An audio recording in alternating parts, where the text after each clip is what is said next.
let this shit slide and get your lick back. And get your lick back. Get your lick back. If a nigga owe you something, ain't no chit chat. Better stay up out the way, don't get your dishes splat. Stop letting this shit slide and get your lick back. And get your lick back. I feel like I'm JX. J-Way. I'm a perfectionist. Adderall got me restless. I'm gone. Run with a wild crew, they get reckless. Young boy, come up off that neck. Give me that. To the trends. See a lead, be the band. Welcome to Bleachers and Speakers. I'm your host, June. I got my boy, B. Foster, and I'm going to give a brief disclaimer. Foster is a little under the weather, so I appreciate you, brother, for even being here today, but it is game day, the moment we've been waiting for. Game one tonight, prime time, Detroit Lions versus the Rams, and got a little bit of news this morning, but I don't think it'll have too much bearing on the outcome. I think we were, and that news is DJ Reader will not be playing today. Knowing that he's had an injury situation for a minute, more than likely he'll be ready to go game two. But as for today, he is a scratch. But Foster, how you doing? I'm doing all right. I'm fighting through. Nothing can stop this anticipation and this excitement. So we still ready to rock out. But this Detroit weather, man, it's it went from 90 to 60. 60. I think the lows were like in the 40s, honestly. That's crazy. I know people there's a rule, and I know I said this last season, but the rule in my house is the heat doesn't go on to October 1st. The heat is on today. Oh, the heat is. Man, I didn't turn it on. I mean, I ain't soft like that. It's it's females in this house, so Right. They kind of weak. But me, I throw on a hoodie. I throw on a, what I'm saying. I do what I got to do. Yeah, I dress for it. So, it's been like it dropped down to the 40s. I woke up this morning and it was like, wow, it's cold downstairs. Like it's crazy, but I think this season we're in for a cold winter, but nonetheless, we got Detroit Lions football, and this is a highly anticipated team to be successful this year, not just with the Detroit locals, but there's have you been reading some of the quotes that some of these the NFL correspondents have said about the Lions? There's been early Super Bowl predictions and this, that, and other. And that happens usually when you're that close the year before. Right. But it's not a guarantee. It's not a lock. You still got to go through the season. You still got to have some luck with injuries. You still got to win games. So before we get ahead of ourselves, let's just break down this Detroit Lions versus Rams game here. Now, we know DJ Reader is not playing, correct? Correct. So far, let me ask you, who will be probably starting in his place? I want to say Levi Onwuzurike. Okay. If I'm not mistaken. Because we know Brock Martin is on the injury list. So he will. Right. And then you got the rookie, what's his name? Oh, why did it just draw a blank? Is it Wingo or Trey? No, not Trey. Mingo, something. Yeah. From Auburn. Yeah. From Auburn. LSU. He's from LSU. I'm sorry. Yeah. And it was the SEC school. I'm in the ballpark. Yeah. But the rookie probably will get some playing time today. I would think Mekhi Wingo. That's what it is. Mekhi Wingo. Yeah. So I anticipate. They're not DJ Reader, but at the same time, you still got Akeem. There's no Comiskey today. Probably won't play this season, or if not late in the season. Not expecting him, but I still think we have some integral parts. The interior wasn't an issue last year, so the interior defense wasn't in. It was the lack, sometimes disappearing act of the outside pressure from the edges. Hutchinson does what he does, but he can't do it alone. He go games where he didn't get a sack, but he'll have the next game, he'll have 2 or 3. So I would rather him have 1 or 2 every game, but those would be record numbers if he did that. So Can't expect that from a second year or third year player. However, he's that good. So, what problems do you think the Rams will present versus the Lions? They're a good team. Let's say that. I'm gonna get that out the way.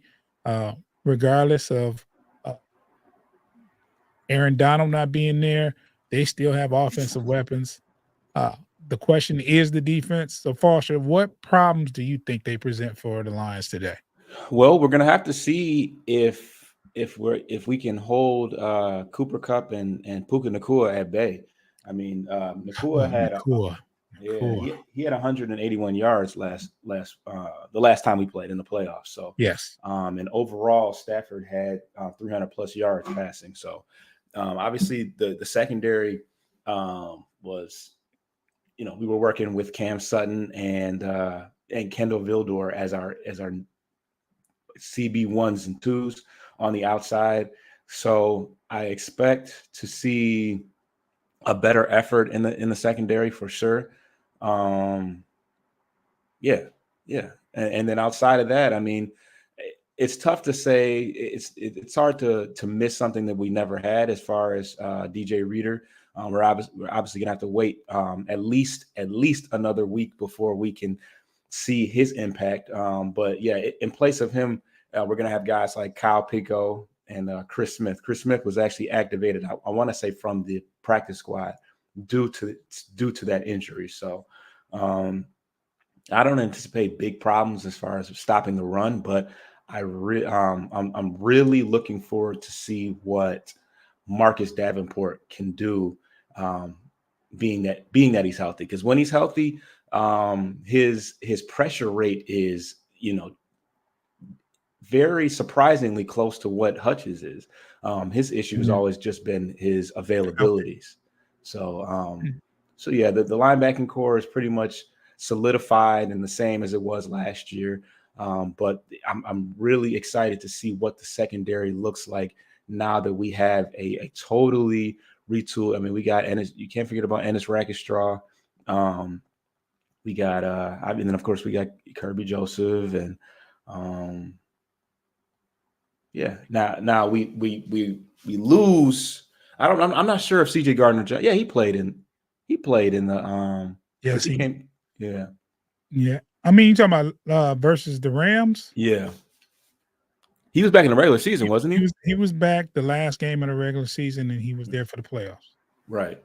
So we will be without his presence, but and Iffy is, I think, doubtful for the game, so we may be without him. So yeah, everybody's just gonna have to step up. Who else do we have in the cornerback room? I'm trying to think now. Robinson. Oh my God, Brian Branch. Robinson. Yeah, Meek Robinson. That's okay. Okay, I'm like I think we're more comfortable. We're in a lot better space this year at D-back versus the Rams than we were last year. As Foster stated, last year's corners were Cam Sutton and Vildor. A lot of people weren't too high on neither one by season's end.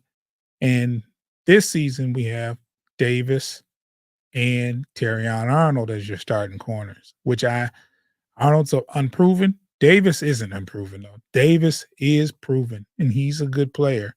I think he's an upgrade from Cam Sutton. And obviously, Terrion Arnold is an upgrade from Vildor, or Vildor will probably be starting. These rookies aren't guaranteed a starting spot when it comes to these games. So when you have somebody like Terrion Arnold, when you draft someone like him, he's not given the easy road to success. He has to earn it. And obviously he's earned it. There's some veteran corners on this team. If Arnold wasn't ready, they probably would have had Robinson at the other corner, because he's well capable of playing the starting corner. He just Terrion Arnold has earned the starting the opposite corner slot. So I think we're a lot better off than last year versus the Rams as far as defensive backfield and corners as a whole. So I don't know how much you missed, Foster, but Can you hear me, Foss? Yeah, I can hear you. Yeah, Okay. I don't know how much you missed, but I was just saying that we're in a better spot as far as defensive back and corner in particular compared to when we played the Rams last year in the playoffs. Yeah, I mean, when you think about Kendall Vildor being your CB2, I mean, he's now like your third option, at cornerback. And Right. I'm really excited to see what Carlton Davis can do now that he's on our side, because I remember, I don't remember him being a just complete, just a sticky, top-notch corner, but I feel like he was somebody to keep your eye on out there when he was in Tampa Bay. Obviously, we played them twice last year, so we didn't get to see him at all in preseason. I don't think so. I'm just eager. I'm eager to see how everybody else works out, because we did get a chance to see Amik Robertson. We did get a chance to see Ennis Reckenstraw, and they look great. So yeah. I mean, like I said, the Achilles heel last year to last year's team was two things. One was very glaring, the defensive backfield. By the time the season was like in week 10 or 11, me and Foster came to the conclusion that this just not a good defensive backfield. We just got to hold up for the rest of the season as far as it is what it is as far as that defensive backfield at one point last year. And then the lack of consistent pressure as far as the pass rush. Some games or some series, some quarters were non-existent. I think there's been an upgrade towards that with the acquisition of Marcus. I don't want to say first names, but with the acquisition of Davenport, Reader, but Reader's not here, won't be here today. But I think you've given Hutch some help. It's not all on Hutch. I think that the other edge rush spot, whether it's by solely Davenport or by committee, will actually do better things than last year. So, as far as the Rams defense, what do you have to think about those, Foster? Because I am totally in the dark about their defense. Well, as I spoke about on the Wednesday show, they are an Aaron Donald-less defensive Rams team. Defensive line, as far as the Rams are concerned. So they definitely made a point to shore that up in the offseason via draft. They drafted Brandon Fisk, who was a former Western Bronco, but later a Florida State Seminole, as well as they went out and got somebody that we were definitely looking at in the draft, and that was Jared Verse. So those guys, and to be honest, even with Aaron Donald last year, obviously, granted a much older Aaron Donald, they struggled to get to the passer. So they might just continue to break even with where they were previously, now that they don't have Aaron Donald. But outside of that, I think that the biggest, the most glaring weakness they have is in their secondary. They have a lot of guys. They have a decent amount of injuries. Darius Williams was put on injured reserve, so he's going to miss the first 4 games. Kobe Durant has he actually was a full participant in practice on Friday, but he was kind of banged up. That's their corner on the one side, and then they went out and signed Tre'Davious White, who was looked at being their number 1 corner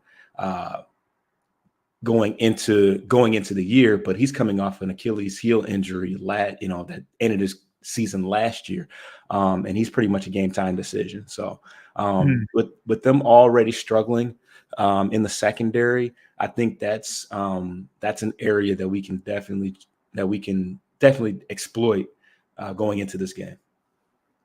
Yeah, I like I said, I don't know much about them, but I just knew their last year defensively was a big question mark for them. They had to shore that up, and they had some attempts, but wasn't quite sure where they stood. Now, let's take a quick break, and we'll get back. We'll talk more Detroit Lions versus the LA Rams today. Prime time, What time is it? 8:00? 8:30, I believe. 8:30 Eastern time here in Detroit. I know downtown Detroit is going to be lit all day. Yeah.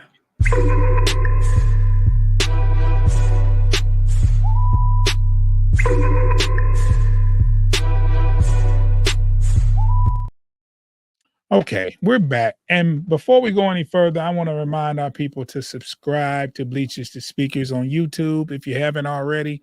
If you're listening, please, my listeners, because that's where we get most of our attention from, our listeners. That if you're listening to any of the aggregates, that's Apple Podcasts, Spotify, any of the podcast platforms that you use to listen to our podcast, we appreciate you. Continue to download those episodes.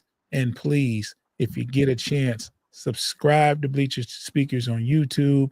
Leave a comment, like. We trying to get into the algorithm this year as far as YouTube. So please do that for us. Foster, these Lions, man. We've been talking about how good these Lions was going to be. Going back to the season where they fell short of the playoffs to last season, all the way up until now. What do you like most about this Lions team? Well, I mean, I think that offensively, that's still the strongest aspect of the team. We have a great quarterback. We have a great wide receiver. We have a multitude of running backs that are dual threat running backs as well. And we have one of the best tight ends in the game. So offensively, that we're pretty much, from top to bottom. Oh, and the offense. And then how can I can't talk about the offense without the offensive line. The offensive line is one of the best in football as well. And ultimately, that's what's going to wear teams down late in the game, is being able to just,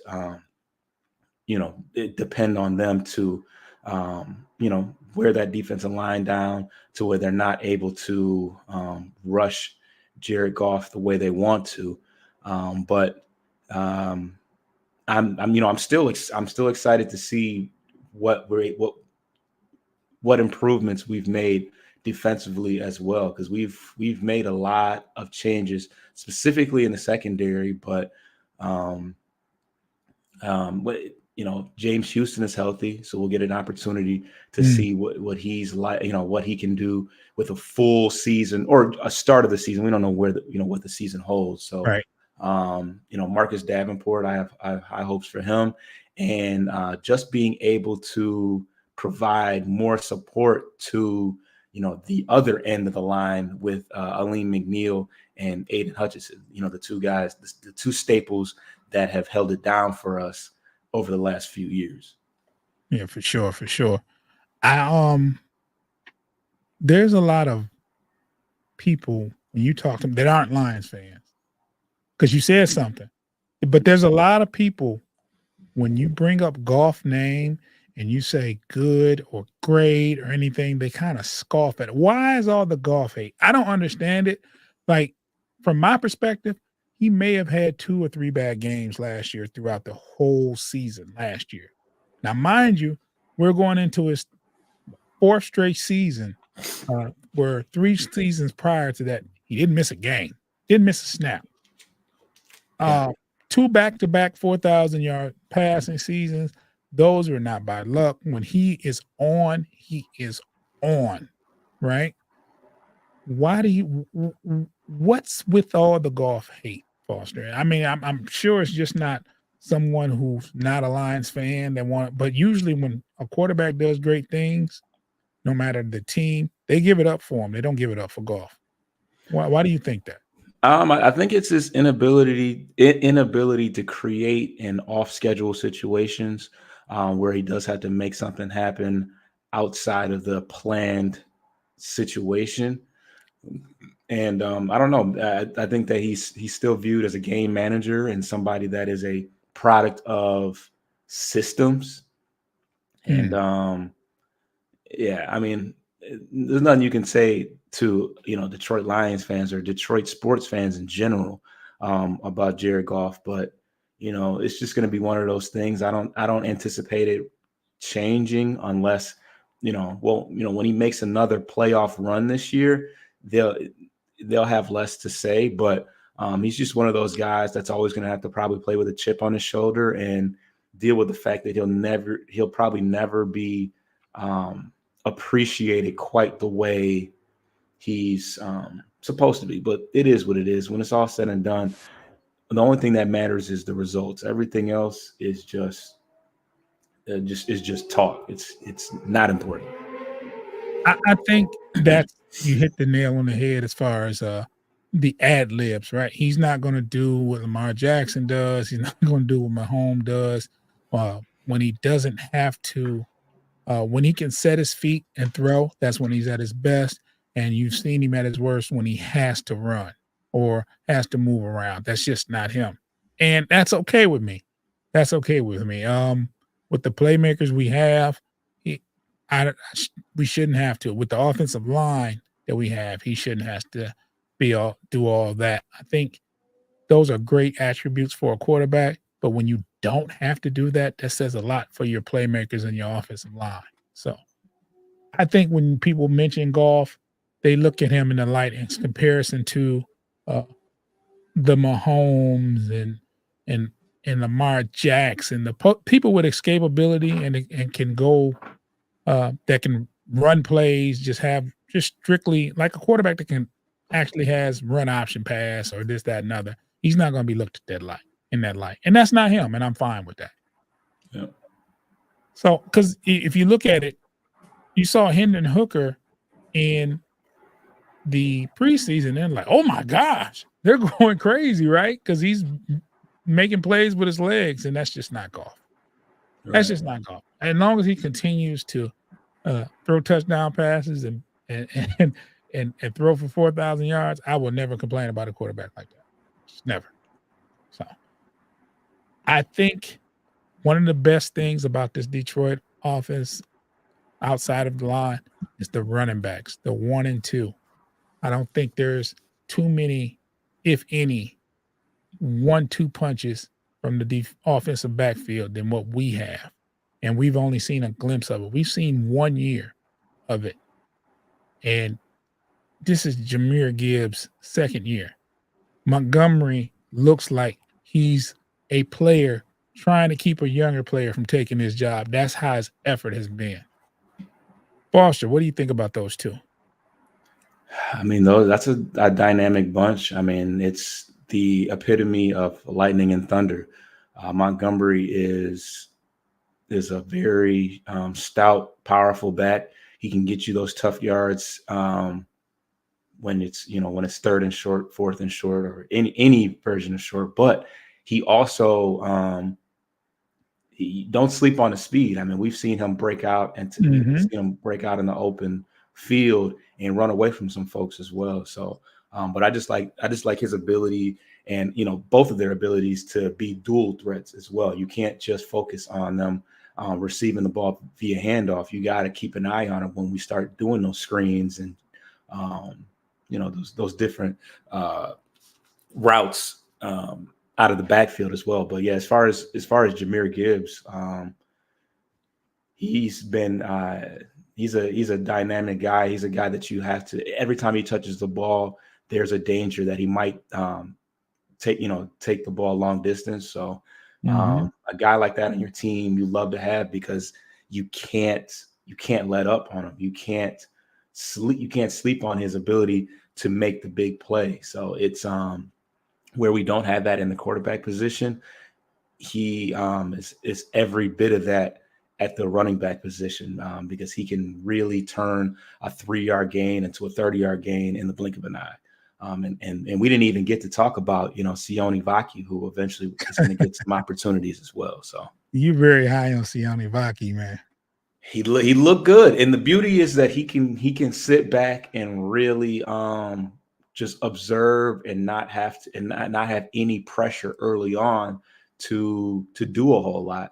But I think he does have potential to be used in a multitude of ways. We have the best offensive coordinator in football, and you might see him in the slot and lined up to run routes and reverses and all type of things. Like we all know Ben Johnson's going to pull out the stops, especially in a game, in a big game like this in front of the world against our old quarterback. You know what impresses me about Vaki? The simple fact that he made the team and they kept Reynolds. Like, I don't think Reynolds was ever in the plan of not making the team. And usually it's 3 running backs. You keep 3 running backs, place one on the practice squad. This guy, they said, no, he's on the squad. He's not on the practice squad. He will be on the sidelines ready to go if called upon.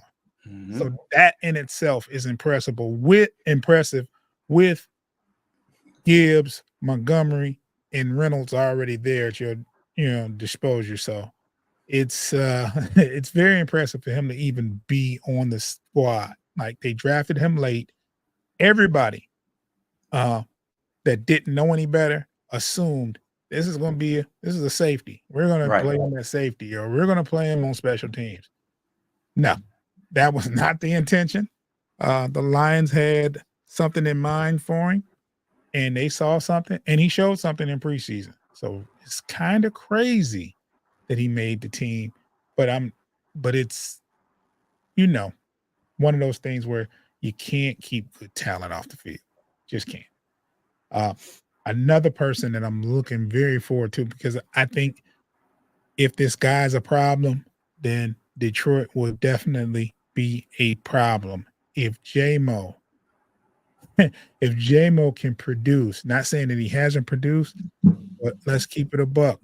He hasn't done what we know he can do as far as a production standpoint. The ability is there, the speed. In the offseason, he's improved his route running. He's not just a reverse guy or a streaks guy. This guy's running all the routes. He's making catches in traffic. He's showing sure hands. If this guy can produce and be a good number 2 to St. Brown, the league is on notice. I'm just telling you that right now, Foster. If he can put up good numbers, and when I say good numbers, I want to say something like maybe 50, 60 receptions. That's pretty much the consensus as far as what the ballpark, about 55, 60, and hopefully like 8 touchdowns.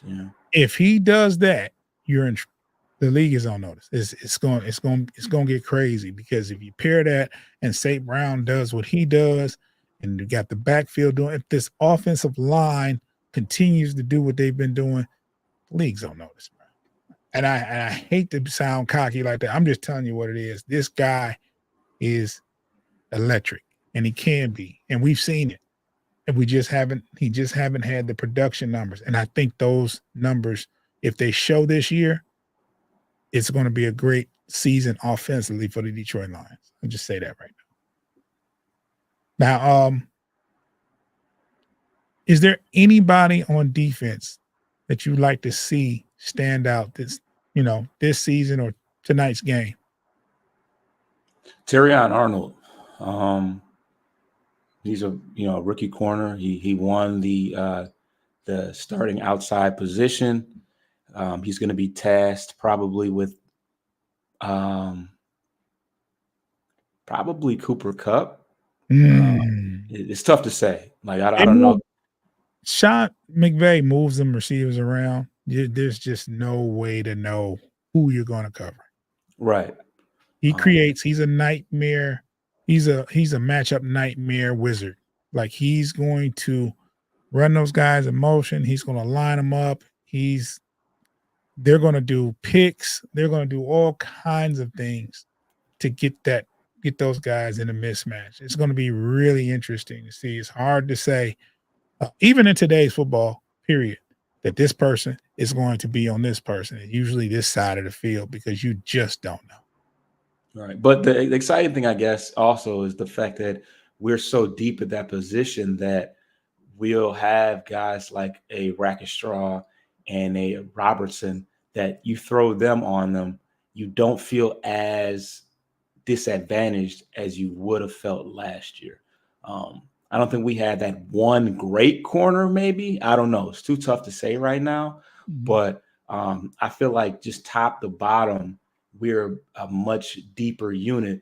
And, we can't forget about the fact that Brian Branch is going to be back there now at safety. Kirby Joseph has, I think he put on some weight this year too, but, he's kind of a intimidation factor back there, but he also, has been known to, pick off some balls in that free safety center field position as well. So, and then if he comes back, that's just another weapon that can be utilized in blitzing purposes and guarding, bigger, taller receivers. We should be pretty tough from top to bottom once everybody gets comfortable and we get some reps in real live action. You know who he reminds me of, Kirby Joseph? And this might be before your time, but look, Merton Hanks. That's what he reminds me of. What's the chicken dance? Or yeah. He kind of reminds me of him, like not as far as the play, because Merton Hanks was incredible. And Joseph ain't there yet, but as far as the size and what I'm saying, like they look around the same size. Yeah. And they play, the same position. So he kind of reminds me. I forgot about Merton Hanks. I remember him. What was that? 49ers? Yes. Yeah, absolutely. Absolutely. Yeah, that was like early for me. That was like what Steve Young and he was a guy. He was a guy back there. He was one of those. He made plays. He got a lot of interceptions back there. A lot of pass breakups. He was that guy. Let's take another quick break. And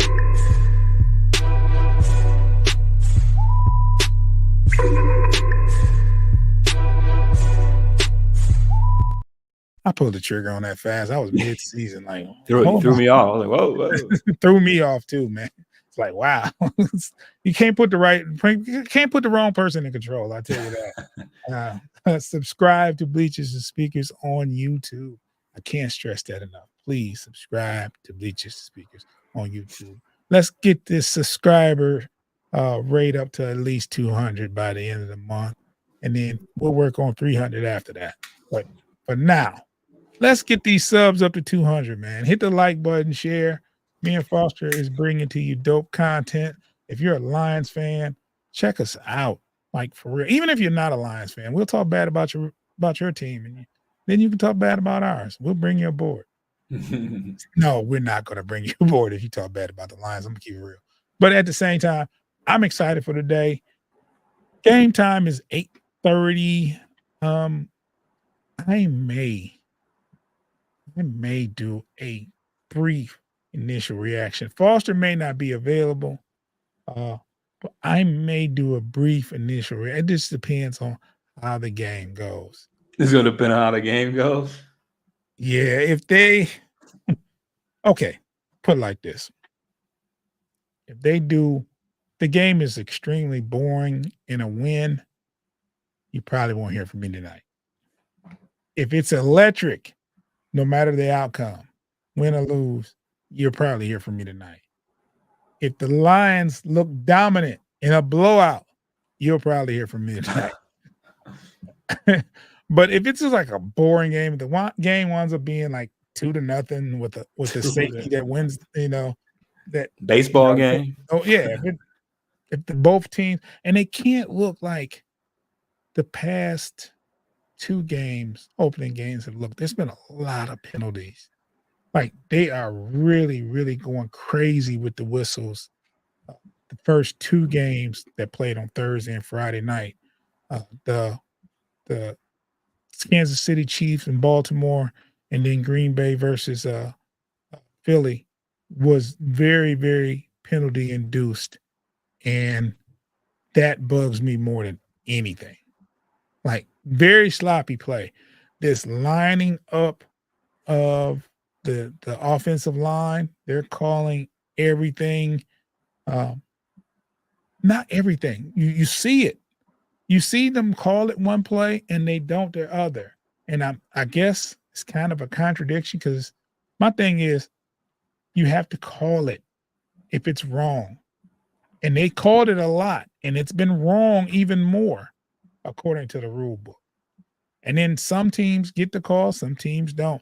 Kansas City was still doing a lot of false starts they were getting away with, just like they did against us last year. Still lost. Yeah. So it's so it's like I just not a fan of the sloppy play, except for I did enjoy the Green Bay Packers having a lot of penalties. I'm not gonna hold you. I'm like, yeah. But other than that, I don't like a lot of penalties being called. They are very, very they're blowing that whistle. And it's crazy. It's crazy to see how many holding penalties, how many illegal procedures, illegal formation. That's what it is. Illegal formations that you see being called. And they said they was going to stress that this year. And it's like, it's as simple as the lineman just moving up some. You know what I'm saying? Like when you line yourself up, you right next to the man. You know what I'm saying? You can't miss that. You can't be a tackle. That's a step back. That's clearly against the rules, and it's an advantage. You know, if you just get some good tackles, if you got to do that. But Sewell ain't got to do that. I'm just telling you right now.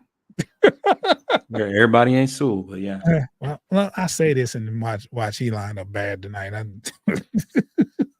Yeah, we coming for hey, we after you after that, Joe. Yeah, man. It's just, I mean, but like I said, if it just depends. You may see me, but you'll definitely see a wrap up either probably tomorrow, Monday, for sure. For sure, me and Foster do a show Monday night, for sure. And the only reason we're not doing a show after the game is because we both work. The game is on 8:30. Game won't be over till about 11:30, 12 o'clock. So we usually want to go have a show after the game, usually during the season. The Lions usually play around 1 o'clock Eastern time, and they're done by 4.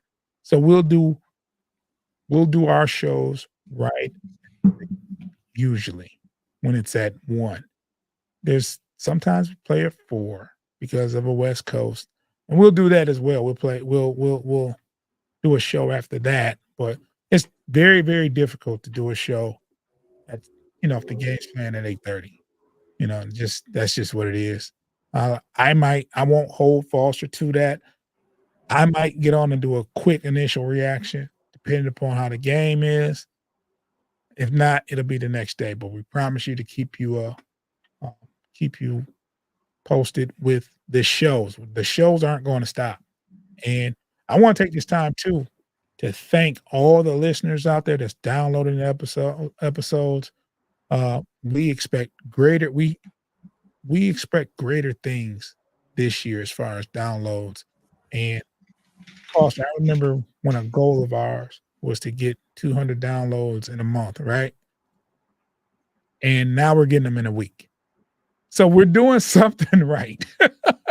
We're doing something right. So we want to show our appreciation and thank you for listening and taking the time out.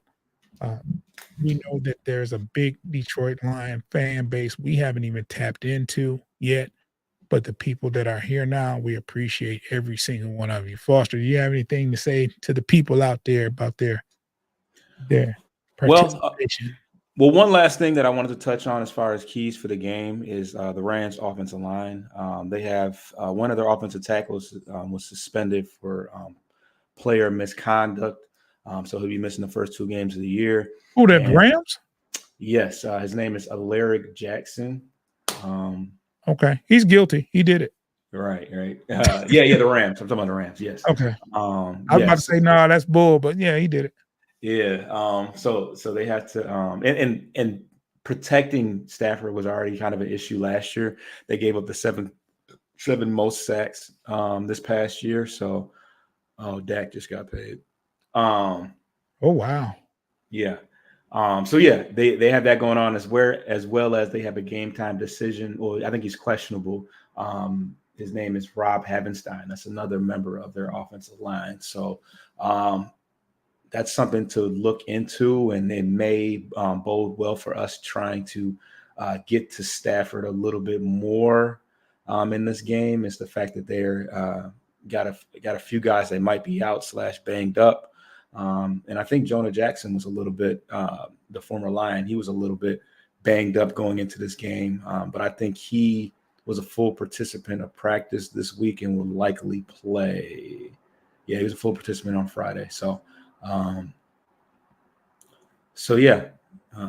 that's about it. But as far as, the viewers, just continue and ride it out with us. Last year, obviously, this was our the beginning of the season. Last year we were very green and brand new to the whole sports podcast stuff. So definitely showed a lot of love and continued to show love even throughout the off season as well, because that was also our first off season. So we're a full year into the game now. So I look forward to seeing where what the season has ahead of us now. Dak Prescott, 4 years, $240 million. That's 60 a year, if my math serves me correctly. Now, remember, we talked about this on the NFC North Division show that we do with our FFSN NFL affiliates from Minnesota and Minnesota Vikings and Chicago Bears. And when Goff signed his deal, they thought it was outrageous. And we said the market dictates these contracts, right? Mm-hmm. And we noticed every quarterback contract after that went up. Mm-hmm. Every single one. No, yeah, regardless of experience and talent and results, it just continued to rise. Jordan Love got a huge contract. His numbers weren't better than Goff. And then Goff had more seasons with Love has had one good season. He's had one starting season. And he was given a huge contract. And but that's just what the market does. If you see what CeeDee Lamb did, he waited. I don't know if he waited on purpose, but after everybody was signed, he got an extension. And it was better than the last one that was signed. Same with Ayuk from 49ers. It's the market that drives these prices up. And these league owners, if they're going to pay it, they're going to pay it. If they're smart, they sign them early before all this stuff goes on. But the longer you wait, let's say, for instance, if blogging was a thing, right, where people were on a payroll, and I see a co-host that got paid $2 million a year, and I had to re-sign Foster, or Foster had to re-sign me. And if their numbers, as far as listeners and this, that, and the other, and downloads were in the ballpark of ours, one of us is going to demand $2.5 million. That's just how the game goes. It's just the game. That's all it is. I mean, Jamar Chase says he wants to make a penny more than Justin Jefferson, just so he can say he was the most paid. And a lot of it is ego. A lot of it is bragging. A lot of it is my number. What's the difference? My numbers are the same as his. I should get more, if not the same. But more than likely, they're going to want more because they've waited. A lot of these agents, they play the game like, okay, we'll wait this out. You know what I'm saying? You don't go to practice. Don't do any of that. You have to show them that you're real and you mean business, and we'll get the money that you want. So, and they go by the last person that got paid with similar numbers, if not less. And that's what starts their bidding. Subscribe to Bleachers to Speakers. We're going to wrap this show up. Foster, do you have any last words before we get out of here? Let's get this W. Oh, a W is gonna get got. Do you have any predictions on the score, Foster? I'm going to start giving predictions this year. 31-20 Lions. See, you took my 31 number. Yeah, some feels right about it. I don't know. Yeah, you took my 30. I was going to say 31-24 Lions. So hopefully that defense won't allow 24 points, but we'll see. Hey, subscribe to Bleachers and Speakers. Get your lick back. If a nugget owe you something, ain't no chit chat. Better stay up out the way, don't get your shit splat. Stop letting this shit slide and get your lick back. And get your lick back.